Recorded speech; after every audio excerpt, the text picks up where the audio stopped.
Hi, my name is Jay, and I'm here to introduce to you the Unity flag. And it is one of our primary core uh, images and symbols of Unity for our Unity network. And I'm really excited to introduce with you. The general vision for the design is because our mission as a Unity network is to build unity between all peoples and social movements of the world. We wanted to visualize that in an image that captures collective connection and unity. And we first thought maybe we should create our own design that represents unity. But we felt that to get people to you know connect to a new image would be somewhat counterproductive, because that would be separating from them from what they already were. So we went with the model, as you can see here, which is to utilize existing symbols of social movements and symbols of people working for the good of others, as a unification within a single flag to build the connections and of unity between all the different movements. And so that's really the foundation to why we chose to go with this type of unity flag where we bring all the different types of symbols, which I'll talk about in a moment. But it's very important to understand that this is a draft flag at this moment in time, and I'll explain how and when it becomes a finalized flag and show you how you can get involved, which is very, very exciting. So the first step is to understand the interactivity of the flag. And here, this is our website. It's unityflag.net. And if you go to the flag prioritization vote, you can see here that everybody can vote for all the different symbols of the flag itself. So our Unity flag is interactive, 100% interactive, where everybody across the world can input any symbol they would like and vote for what the most important symbols to represent our society and the people of the world uniting together. So everyone understands the rainbow flag. It's not just used for pride and gay marriage and things like that. It's also utilized for many different types of movements across the world over time, including diversity movements as well as cooperative movements and peace, right? So the fifth symbol is pretty self-explanatory. There's a lot of different organizations. The most recent movement that used it was the Occupy movement, as well as Democracy Real. Yeah, so the Earth flag is pretty self-explanatory. That's for environmental movement, sustainability. The indigenous symbol, but it's huge, just to remind ourselves that the sustainability movement was one of the biggest movements, along with all these other ones that I'm listing here at the top. The indigenous symbol is extremely important. It represents the indigenous heritage of our planet, and there is a huge movement for indigenous rights, ensuring that the languages of indigenous people across the world are protected and held on to, and so the indigenous symbol is extremely important. There are a couple other symbols that are potential options for the indigenous symbol, but this is a really good one that's used by the UN Indigenous Human Rights Campaign. So from there, we have the cannabis flag. The cannabis movement is one of the biggest movements in the world, especially in some of the industrialized countries. Specifically, this would include industrial hemp, transforming the economy using hemp, as well as medicinal marijuana and recreational use of the plant. The peace symbol is pretty obvious. There's just a lot of anti-war, wanting to build peace and collaboration between all people in the world and prevent the military-industrial complex and other war profiteering from going on in the world. So these are some of the top 6 movements that we see. Moving on to some of the next ones, the alien symbol is very, very prominent, especially since the end of World War II. And the alien symbol is really disclosure movement that's been gaining steam globally for many years now, and so we'll see that in the future. The health symbol is just huge. I mean, everybody is into across the world making sure that people have their basic life necessities met. Whether you're talking about emergency preparedness, whether you're talking about supporting people's health through healthcare and access to public healthcare and free healthcare, as well as just making sure that people have the basic ability to meet their own health needs. The atom symbol is really a symbol of science. We've also looked at the telescope symbol as well for science, and people seem to be more interested in the atom symbol than the telescope symbol. It's just not, it doesn't look as cool, but you can obviously vote for the telescope, the microscope symbol as well.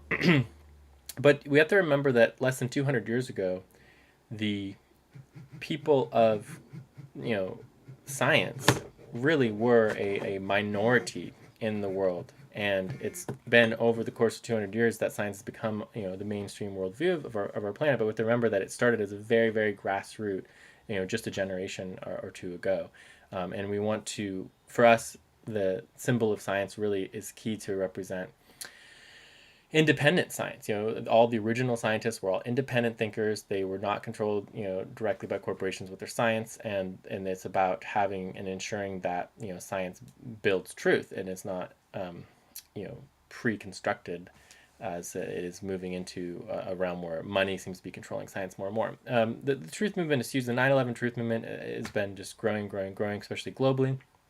I don't think I need to say too much more about that, but there are a variety of different types of government conspiracies. The heart is the one love movement is huge across the world. The feminist movement is huge. So this is just giving a bunch of them. The Don't Tread on Me flag was the original flag of the United States, specifically for the Declaration of Independence, which represents all people. Some people suggested the sickle symbol should be the image of unity. We have Om, the peace banner, yin yang, galactic butterfly. So anyways, there's a whole variety of different symbols. And of course, people can input their own. This is a proposal for the truth symbol and obviously the world flags. We'll talk about that in a second. But you can input your own. The most important thing to understand, though, is that we do have some rules and limitations to what symbols can be in the unity flag. For example, we can't just put in any organizational image or logo or symbol that represents an organization, right? That would include all government flags, because it would represent that particular government, not necessarily all people, and also would include anything that's copyrighted, any copyrighted material, any copyrighted logos. And this would also include organizations that function as networks, including religious organizations, and any type of organization that utilized a specific symbol, or a network of organizations that utilize a specific symbol. We would need to get permission from that organization or that network before using it in the unity flag. So I think that we have a pretty clear understanding of how the unity flag works, how it is directly interactable, and you can directly vote on which images you want to be in the unity flag. So you can click on these to vote. It's very simple to vote, or you can just email us and suggest new options. Just so you understand that there are a lot more options than these 20 here. You can see here the level 2 voting pad has many more symbols, and you can directly add more symbols to it. And so I'll show you that in a minute, and you can add new symbols and ideas by clicking here. So that is excellent. Now what I was going to do is I was going to show you very briefly some of the examples of unity flags. So here I want to make sure you understand that this one here is the 9 version, and it is specifically a global flag. It has no writing. It's there's no particular language. It also is international. It doesn't have any specific country flag into it. So for example, here you could add in the world flag. You can add in, this is for California, United States, and the San Francisco Bay Area, where we are. So this is an example of the 16 flag version as opposed to just the 9, right? So you have 9, you have 16. Here we have again the California version, which is California, United States here, and you can make a long version, right? You could also just do the 6 top movements or symbols, right? If you wanted to just do a triangular version. And then there's also the 4 version, right? So it's pretty, hopefully it's pretty easy to understand, like, you have the 16 version and you have the 9 version, right? Which would be, so here's the 16 version, you have the 9 version, and then you have the 4 version, right? And the 4 version would fit, right inside the 9 version. And then if we got full agreement on a single symbol, then you'd have the 1 version, right? And so, if we do want to have a single individual symbol of unity, it is possible through the process that we have for voting on the unity flag. But of course, that would be very difficult for everyone to agree on a single image, but it certainly is possible to have a single symbol to represent unity. So I think that's pretty clear as far as like how the voting works. As far as people who want to, donate and get involved in our campaign and if the unity flag, right? And we'd love you to, give donations and also order flags. And so, through our crowd fundraising, you can go ahead and vote for the flags. And so we're just going to give you a quick timeline. It's pretty simple. So April, we would start our crowd fundraising campaign. In May, we would end the crowd fundraising campaign, so everyone can get involved. You can, order flags and donate, and we give out, gifts of flags. So by June, we would end the open voting, and this is where you can vote on all the different images and symbols that would go into the flag and to prioritize them. And then by July, after we end that, we would actually, create all the draft versions of the different types of flags that be created, including the old ones, and that's where we would vote on the actual flag itself, to see, for example, the different, because there's different ways you could put the flag together depending on what the excuse me, what the priority images and symbols were. By August, we could have the flags made and ready to be sent out in September. And this would all be in preparation for our global annual event announcement, which would be in October. So that's our timeline.